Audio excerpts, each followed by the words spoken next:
Welcome to my new weekly look back at the week's UK politics from my non-Westminster bubble journalist perspective. Now I'm going to talk about the Conservative Party conference because it was the only story in town really. It would be very easy to just talk about Theresa May's speech, to talk about her cough, the prankster, the F that fell off, and to talk about her failing leadership. But I'm not actually going to talk about that. It's been covered by everybody.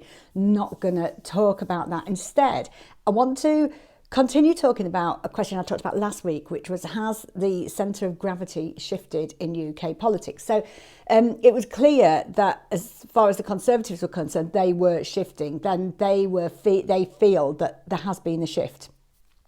I'm not so sure though, because I'm not sure that everybody was in a different place in the past and has moved now. I do wonder whether it's just that there were a lot of voices that weren't kind of represented in the media, represented in Westminster and not heard, that are starting to be heard, and that's what's going on. So, you know, since Margaret Thatcher, effectively what you've had in Westminster is complete consensus and agreement in the fact that a free market economy is the most important thing and is the way to go.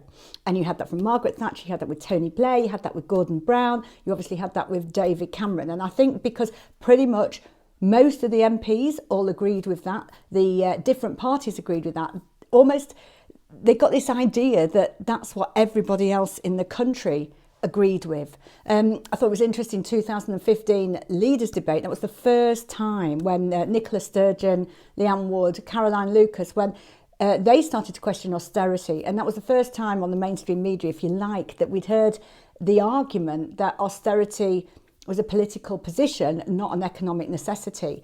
And I think because the politicians have all agreed and the media's gone along with it, there's kind of been an assumption that everybody else in the country also has agreed. So it could be that people in the country have shifted, and actually Grenfell Tower did bring so much of this to light, didn't it? And Grenfell Tower so much was about that question about where had people been in the debates and could the free market sort everything out. So it might be people who shifted. I wonder whether actually people were always there. It's just that wasn't represented.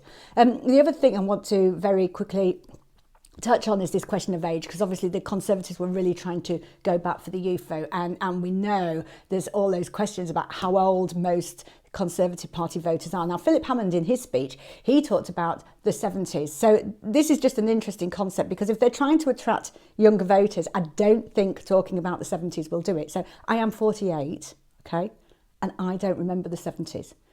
What I know of the 70s is that pretty much everything was shit anyway.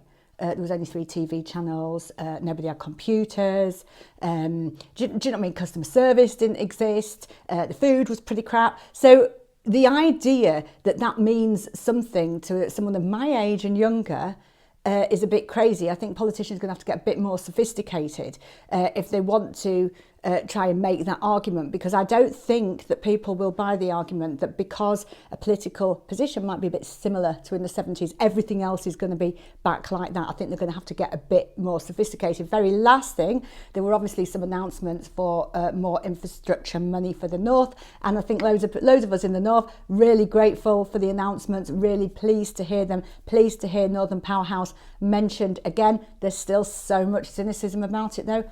So much cynicism. Pretty much most people think it's just empty words, and I think there's a lot more that they're going to need to do to actually convince people in the North that this is about a proper shift.